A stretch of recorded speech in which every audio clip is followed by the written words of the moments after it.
Hi, how are you? Let me ask you a question. Do you want to be the best Town Hall 10 player in your clan? Scratch that. Do you want to be the best Town Hall 10 player you can ever be? Do you want to push the envelope and always grow and become better and better with every attack that you make? Well, today I'm going to show you a way that you can get yourself out of your comfort zone, become a better player and a better attacker with every hit that you make. And all that's getting started right now.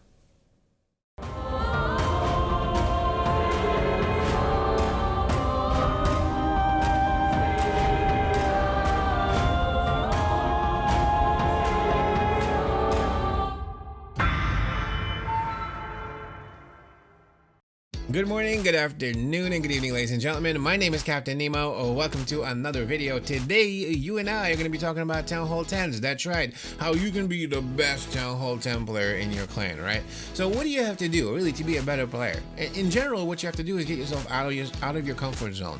This video is not going to be about some, electro or Lalo strategy that you can follow, mimic, and try to be a better player. This is actually going to be something that is going to be totally different. I'm going to show you two different attack strategies. So that's right, the two different attack strategies are going to totally push your envelope.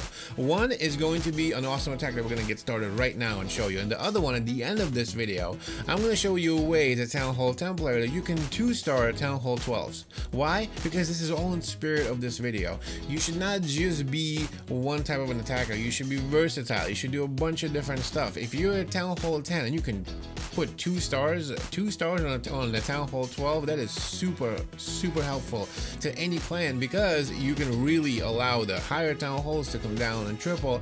That can mean the difference in the war. Town Hall 10, they can really put a nice 2-star on a Town Hall 12. Super important. I'm going to show you a way how you can do that at the end of this video, but first let me show you this awesome attack that I'm talking about. It's going to make you a better player every time you run it. And what am I talking about? That's right, I'm talking about Noah's Ark.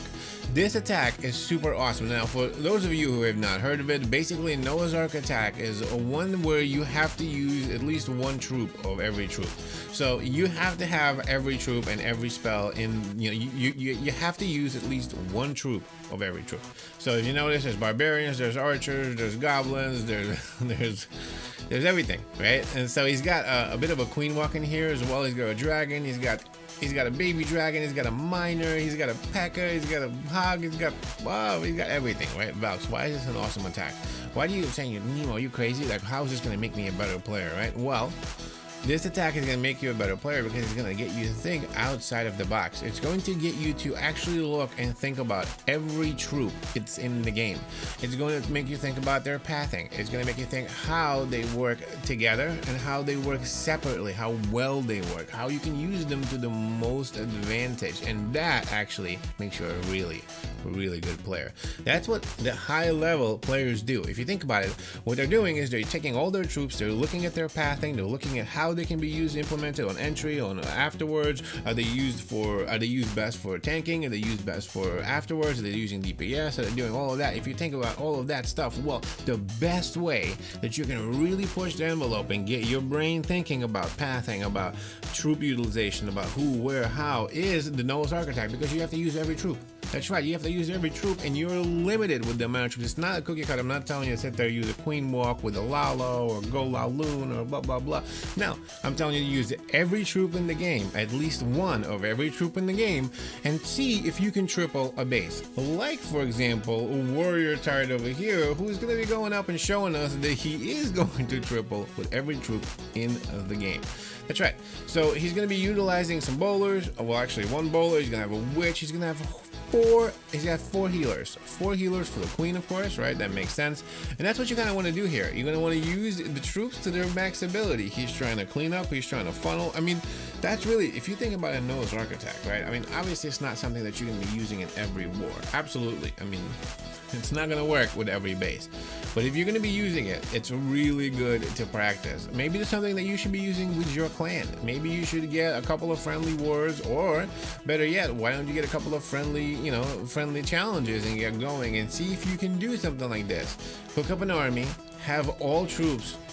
Every troop has to be in the game. It doesn't matter how many, but as long as you have every troop in the game. Spells don't matter, you just use whatever spells you want. But any troop in the game, and then you have to use it and see if you can triple with it. like Warrior Tide over here. Now this is pretty crazy, right? So he's taking out he's using a clone spell, which is actually a good idea here as well, right? If you're gonna be using this type of attack, I'd say clone spell is really good because it gives you more troops. So he's using he's using a Queen Walk. I mean, he's getting a nice deep push into the base. He's getting his Golem, the King, right in there with the P.E.K.K.A. He wants to make sure that he gets the Queen down. I mean, this is really awesome. I couldn't believe it. He's got the Hound right there, the tank for the air defense with the dragon behind, and the Queen as well. That's really good. This is looking really good, actually. You're thinking that's crazy. He's got a miner still, a giant, a couple of goblins and archers, and maybe a barbarian or two left, but otherwise still a nice little push. The Queen is still alive, the dragon is still alive. You got a little hog over there doing the work. He's got this King. He's still got the ability on the King left, which is nice, and the P.E.K.K.A. has just died, right? But otherwise you're thinking, this could work. This actually could work. Well, it is working, right? What is he doing? Perfect pathing, the right combination, using the tanks correctly, using the bowler correctly. That bowler is still alive. Notice that guy right there on the top of my head, this one? He's still alive. He started way up top, if you noticed before. He just pops his ability. The Golem is still doing the tanking. The bowler is still doing the damage. The Queen is running up the corner. Everything's looking pretty well. He's got an air defense left, maybe, but otherwise everything is gonna be getting right through the base. There's nothing that can stop this Queen, pretty much. And this attack, like I said, ends up in a triple. If you can do that, if you can run a Noah's Ark attack and take out a base, you can become a master of troop pathing. If you can do that a few times, you really will be able to understand how the troops work. As you notice right here, that's exactly what Warrior Tide did. You're going to be able to realize where the troops are, see how they're going, and when you go into your next attack and you don't have to use every troop, it's going to be so much easier for you to say, oh, I see this, I can see this base, I see this part can be taken out with these troops, and this part can be taken out with those troops. Things start clicking in your brain as you start running these really tough attacks and get you out of your comfort zone. I'm not saying run this in war, obviously.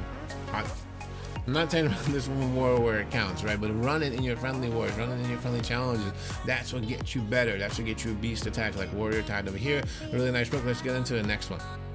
Alright, so what's the next one? That's right, another Noah's Ark attack. We're going to take a look at Warrior Tide rocking it one more time. Center base, this is interesting. I've seen these bases all the time, right? You've seen them in regular war attacks, you've seen them in your farming raids and all and so forth. Well, we're going to see this once again. So Warrior Tide coming in again, the same thing with a Noah's Ark attack. What do you have to do, right? I mean, obviously you have to start a Queen Walk because it'd be pretty difficult to get it without a Queen Walk, right? So if the rule here is you have to use every troop in the game. Once you use every troop, you can start, adding more of different ones, but maybe it's just pretty difficult because you have a Golem, you have a Valk, you have a Witch, you have a Hound, you have all those things take up a lot of space, right? Then you have the 4 healers that take up a lot of space, you have the dragon and all that stuff, and then some troops at the end, but it ends up being, that's kind of the configuration. You really have like 1 or 2 giants, 1 or 2 archers, and then mostly it's healers and, 1 of everything else. So that's kind of what he's doing right here. He's going to use a P.E.K.K.A. to walk down the side with the King and then a bowler behind and then the Witch, right? That's super important. Like a Witch, it's really important that you keep her alive because she can keep spawning skeletons. That's going to give you a lot of value, right? So that's kind of why the Queen is going on the side over there on the top, and then the King with the P.E.K.K.A. is walking with the bowler, the bowler, the wizard, and of course the Witch underneath there. They're going to do a lot of cleaning, a lot of damage. It's really nice. The top, of course, is going to go in with the Hound to tank for the Queen, as well as the Electro Dragon and the loons that you cloned and the dragon that you send behind. Really look at the Electro Dragon. Look how much value he got out of that. It's really nice, right? And the Hound, look how much value he got out of that. The clone spell, that loon still did the tank. I mean, it works really well. This was really nicely planned. I like it. It was really nice with the Hound at the end, and I loved the clone spell for the Electro Lalo. That was really nice as well. Notice most of I mean, I know this is a pretty, the base wasn't very good. It didn't have very good walls or anything like that, but otherwise, I mean, they had all the defenses and everything. Look, 1 of every troop works really well, and yeah, you should totally try running this. Try running this for your farming raids, maybe try running this for your FC. See how well you do with it. See what it does for you. See how it pushes you, and maybe it helps you understand how the pathing works of every troop, for troops that you haven't played with, for things that you haven't warred with, because that's what makes you a better player, having an arsenal of different troops and being able to do different things as a Town Hall 10 player. For example, let's check out this this next attack I'm going to show you, that will definitely show you how you can be a completely versatile Town Hall 10 player. So what am I talking about? Well, I'm talking about those reaches. If you can come in at a Town Hall 10 and get a 2-star and a 12, that is super helpful to a clan. It's really good for clan war leagues. It's really good for regular wars. It's just good. It's just good. You want to make sure that you can do that. So again, we're gonna look at Warrior Tide, who's the star of the show. This video. We're gonna look and see how he does that. So this is like a golem bowler baby back attack, right? So baby bowl, so to speak, I guess you can call that.